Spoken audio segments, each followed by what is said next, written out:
Welcome in to Make Your Money Matter. I'm your host, Brad Barrett. I'm also a managing director and partner here at One Capital Management. Hey, today on the show, we're going to be talking about 5 places to put your cash rather than the bank. But before we get started, make sure to smash that subscribe button, hit that notification bell so you don't miss a single episode. All right, let's get into it.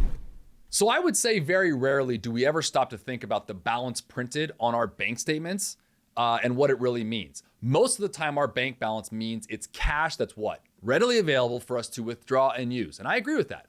But rarely, though, do we actually think about it as kind of an IOU, that the bank will do its best, let's say in conjunction with certain laws and oversight, to honor when we wish to, say, redeem it. Now, even more rarely do we consider the chance that the bank will not be able to make good on that. I bring this up simply because of everything that's happened in the past couple of months, like Silicon Valley Bank and Signature Bank. And I think this is important as we go through this because I want to mention something very obvious with interest rates rising. There are 5 other places specifically here, friends. And if you're an investor right now, you're asking yourself, where should I consider putting my cash other than the bank? And I know interest rates are going up, which means my debt is going up, yes, but I also think that I should be getting paid more for my assets, especially because there's inflation. Here are 5 alternatives. I would say number 1, right out of the gate, is the FDIC sweep programs. Now, these FDIC insured sweep programs are offered by most brokerage firms. The programs, they sweep client cash into an FDIC insured bank account. Now, in some cases, client deposits are actually fanned across multiple banks to provide a higher level of FDIC insurance. And like bank accounts, yield can vary across programs, with some programs offering highly competitive yields coupled with maybe the potential for higher levels of FDIC insurance. I think brokerage sweep programs are a great attractive alternative to a traditional savings account. All right, so that's number 1. Number 2 is a money market mutual fund. And the mutual fund itself, for a money market, right, it seeks to keep its share price fixed at $1 and generate interest income. Now, I bring up that $1 because that's what we know as breaking the bank. We saw this in 01, so it's a par value as it relates to a mutual fund. Because I want to be very clear here, money market mutual funds are different from money market accounts offered by your bank or your credit union.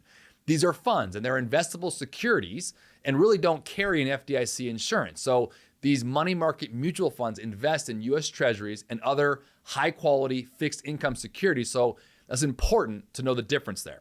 Number 3 is Treasuries. Look, generally considered, I think this is one of the safest assets on the planet. US Treasuries are bonds issued directly by the US government. Now, investors should keep in mind that the value of treasuries can fluctuate while they are being held to maturity. So interest income, by the way, is also exempt from state and local taxes. So it does have a little tax benefit there as well, potentially. All right, so number 4 on my list of cash alternatives is short-term bond funds. Now, for investors who are willing to take on a little bit more risk, short-term bond funds actually can deliver increased yield while remaining relatively safe. I mean, if you think about it, these funds invest in fixed income securities that really, they mature in the very near future. So the short maturities mean that there's limited impact to fund price when interest rates change, and the yield generated by these actually tracks changes in interest rates. So investors can think of these funds, I think, as one step further maybe on the risk spectrum compared to, say, a money market mutual fund or an FDIC sweep account. Now, similar to money market funds, there's also municipal versions of these that can actually generate some tax-exempt interest. So that's also a added benefit, if you will. So 5th and final, and I added this one at the end here. It's going to sound kind of crazy as a cash alternative, but I'm going to bring it up. Stocks. Look, if you're holding a sizable position in cash right now, you might be missing out on returns in the long run.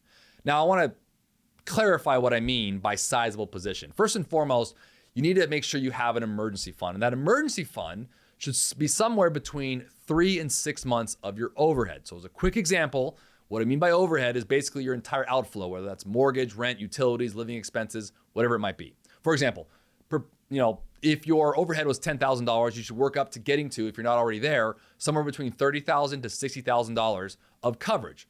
But it's subjective. And what I mean by having a substantial amount of cash, obviously, and of course, stocks are significantly riskier, I'm aware.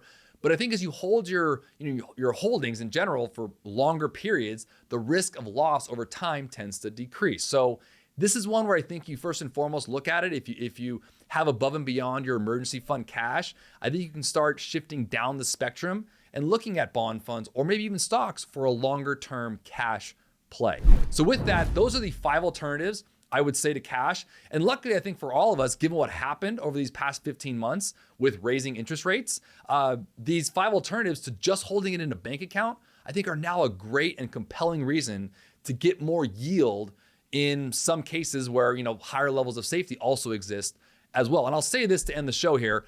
I've never actually seen in my 2 decades of being an advisor, someone growing and protecting their wealth by sitting on the sidelines in cash. So when interest rates rise, make sure you do the right role and talk with the right advisor to find these areas to keep up with inflation and keep pace with what's going on.